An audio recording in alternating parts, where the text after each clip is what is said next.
Listen to me, man. You have a great life in front of you. But your great life is in front of you. It's not behind you. What you did back there ain't got nothing to do with what God got for you. What you did back there was learn the lessons to get you to where you are at this particular moment right here. But what God got for you, do you know, man, that you can actually mess your life completely up? You can jack it all the way up and you can turn around and get it right. Do you know that you can be divorced multiple times and still be okay? Do you understand that you cannot have a degree and still be just fine? You want to know how I know? Because I'm telling you what I know. I lost everything twice. I don't know if you've ever lost everything before, but I've been bottomed out twice. I done seen rock bottom 2 times. I've been through some walls up in here, man. I'm just trying to tell you, man, God is really with you. Matter of fact, write a book on how to make it without God. Cause I want to read it. I want to read the first page. And then I want to read the last page because there ain't going to be but 2. God is in the forgiving business. You can make all the mistakes you want to make or think you shouldn't make. God is in the get it together business. If you got dreams and visions, I got news for you. God is in the make your dream come true business. And you can listen to me and tell that I'm not a perfect person. I have my flaws. I am a flawed human being. But guess what? You are too. You ain't got it all together. I dare you to say you do. I make a lot of money, man. But guess what? I ain't got it all together. I'm hurting. I'm hurting, man. Everybody tripping through something. Everybody, I don't care who you are. You're going through something. But if you got God, you can make it. I'm just telling you this little piece of information. I don't see most of y'all most of the time. So you're sitting here, you're kind of looking at me a little bit odd. Why Steve talking like this stuff? I'm just trying to put you on game. Cause let me tell you, all y'all want to be successful. And you want to be happy, but you got to get there. It's a shortcut to getting there. The shortcut to getting there is the relationship with God. If you try it without it, you're going to fail miserably. You're going to sink, man. It's going to be ugly for you. Identify your gift and get busy with it. God gave all of you a gift.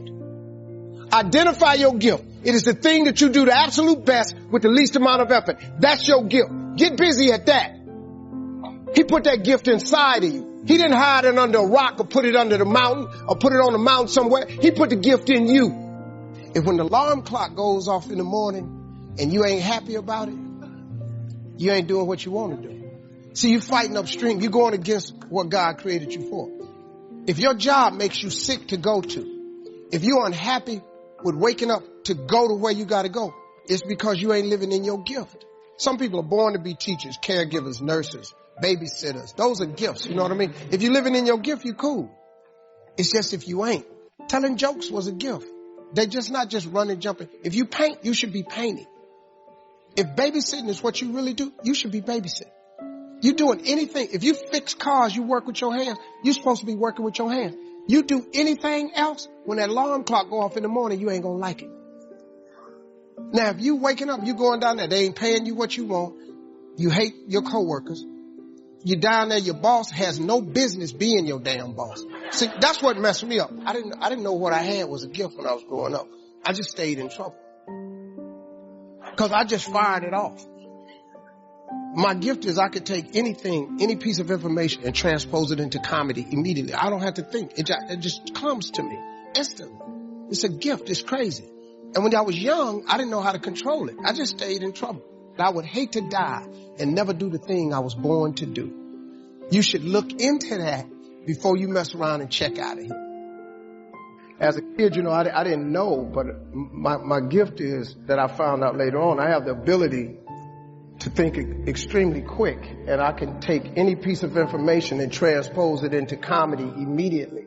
That when you're a kid and you don't understand that, you get in a lot of trouble. You know, I didn't know what it was until I got older, that this was a gift, that it did make room for me, that I became a stand-up comedian, which started with a dream of mine, and it led to where I am today. It's a lot of stuff that happened in between there. But your gift is the thing that you do the absolute best with the least amount of effort. That's your God-given gift, and everybody has one, and God gives it to you at birth. You don't have to go anywhere to discover it. It's not in the water. It's not on the mountaintop. It ain't hid under a rock. Your God-given gift is instilled in you at birth. If you pursue that as opposed to your passion, there lies your greatest chance for success. The problem with people is we don't pursue our gift oftentimes. We try to go get an education and make it think that's going to get us somewhere, and then we try to pursue a passion. If you identify that gift, man, that gift is the thing that can make you great. I mean, it is what it is. You know, it's COVID. This is the first time that the entire world has had the exact same problem. I mean, we just have to deal with it. You know, it's not just happening for Americans. It's not just happening for the poor. Rich people catching it. You understand? This can attack anybody. So it's something we all got to pay attention to. A lot of people are looking at this the wrong way. There is a blessing in everything. Behind every moment of adversity in your life, there is a blessing and a lesson. Pain always leaves a gift. Always. It's not going to change for you. It's COVID for everybody. This ain't just you. Your world 42 ain't finna crumble because you got to change your career. You have to change your career. You just said it in the question. Maybe it was time for you to move on. Don't worry about the people that God has removed from your life. He saw things you didn't see. He heard conversations you couldn't hear. And he made moves you wouldn't make. When a door gets shut, all you got to do is walk up the hall. It's more doors. This is God. Could it be that there's a different door that he wants you to go through that was better than the door that got shut in your face? You have to live your life in the expectation of wonderful things happen. God is a merciful God. He didn't bring you this far to leave you. He didn't set you up to fail. You're tripping. You're tripping, man. He only wants to progress his children. That's all he want to do. Even if you're wrong, he forgives us. Just keep moving, man. It ain't nothing. This thing right here, really, man, you got to look. So many good things have happened to me. Now, look, I used to have some painful moments in this like you. But hey, I look for the bright side, man. I expect something good to happen. Now, let me give you a little simple formula for goal setting. Okay? We take 2.5 hours on the weekend for the whole 10-year plan. We don't have time for that tonight. But let me get you started with a little simple formula Mr. Schoaf gave me. And maybe this will be helpful. First of all, I've divided goals into 2 parts. First is long range. Long range goals. That's your dreams. Your dreams for the next 3, 5, 10, 20, 30, 40 years. Actually, the rest of your life. Your dreams. You've got to keep dreaming.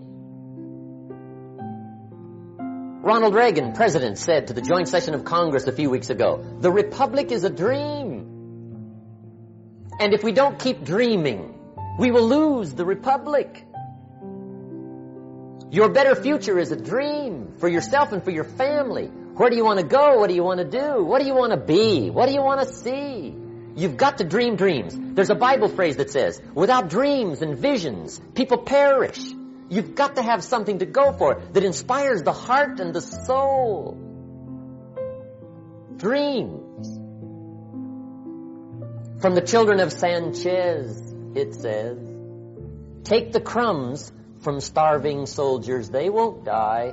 Take the bread from hungry children, they won't cry. But without dreams, we all will die. You've got to dream. Don't lose your dreams. For yourself, for your future, for your family. The dreams of love and enterprise and travel and doing things. Becoming something unique on your journey here. Don't lose your dreams. Do some dreaming. That's long-range goals. You've got to have those. So that's number 1. Here's the second part of goals, short range. Short-range goals. That's your goals for tomorrow, this week, this month, this year. The immediate future. We call these confidence builders. Because if you set up something short-range, go for it. Get it. Latch onto it. Work hard. Accomplish it. That starts building your strong feelings to go for your dreams. Goal setting is not something you do just once. It's a continual process.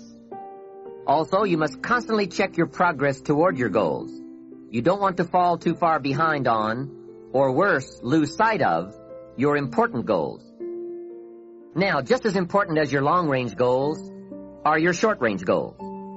Your goals for tomorrow, next week, next month, 6 months from now. These are goals you can accomplish within the next year, the immediate future. We call these goals confidence builders. When you work hard, burn the midnight oil, and accomplish these little things, it builds your confidence to go for your long-range goals. Write down in your notebook or journal all the little things you would like to have or accomplish in the next year. How you set up this list is up to you. You might want to break it down by week or by month. Set it up in whatever way works well for you. If you want to be successful in starting a business, then you study what people have learned, and everything that people have learned they've written down or shared in seminars or put onto audio programs is... I learned this from a very wise man named Kopmeyer, who spent more than 50 years studying success. And he had developed more than 1,000 success principles that he had derived out of something like 6,000 books. And when I met him, I asked him the question you would ask. Of all these 1,000 principles, because I had studied it all, which is the most important principle of all? And he said, Brian, he said, it's simple. He said, use proven success methods. He said, learn from the experts. He said, Brian, you'll never live long enough to learn it all for yourself. So what I find is that successful people are those who learn from others who've gone before them. Unsuccessful people try to make it all up, like a cook going into the kitchen, taking ingredients out of the cupboards, throwing them all in a bowl, and wondering why it doesn't taste good. This is why people's sales careers, why 80% of salespeople are functioning well below their potential. Only 20% make all the money. Why 20% of businesses in any industry make all the profits. Why 20% of the professionals in any service make 80% of the money, and so on. It's because they follow proven success principles, proven recipes, proven formulas, proven combinations. And they just do them over and over again until they master them. Then they can do more and more of them, faster and faster, easier and easier, at a higher level of quality. And all that translates into greater results. They're always going to get ready to get set to get going. What we've got to do is, boom, just like that, move into action. See, if you don't get started, you're never going to get finished. How do we do that? Start early. I believe when you wake up, you should get up. The second you wake up, get your feet hit the floor. Move into action. And you know, you'd be wise if you sit down at night before you go to bed and write down 6 goal-achieving activities. These are goal-achieving activities. Write down 6 of them. And when you wake up in the morning, you move into action. You know where you're going to go. You don't even have to think about it. Step into action and get on the first one. When you get it done, forget it and go to the second one. Don't think about the first one. Focus on 2. Don't even think about 3. When you get 2 done, go to 3. 6 goal-achieving activities. And when you wake up in the morning, move into action on them. Quit holding yourself back. Don't wait. You say, well, I really don't know how I'm going to get started, and the way will show itself. It just appears. I have found when you get started, when you move into action, everything starts to happen around you. As a man who has devoted his whole life to the most clear-headed science, to the study of matter, I can tell you, as the result of my research about atoms, this much. There is no matter as such. All matter originates and exists only by virtue of a force which brings the particle of an atom to vibration and holds this most minute solar system of the atom together. We must assume, now listen to a greatest scientist on the planet, we must assume behind this force the existence of a conscious and intelligent mind. This mind is the matrix of all matter. Now, that is very, very powerful evidence. One of the things that really intrigues me is this idea. And I heard it many, many years ago. I'm not even sure of the original source where I heard it. But it goes like this. When you change the way you look at things, the things you look at change. Albert Einstein once observed that you have the most fundamental and major decision that you have to make in your life is this: do I live in a friendly or a hostile universe? Which is it?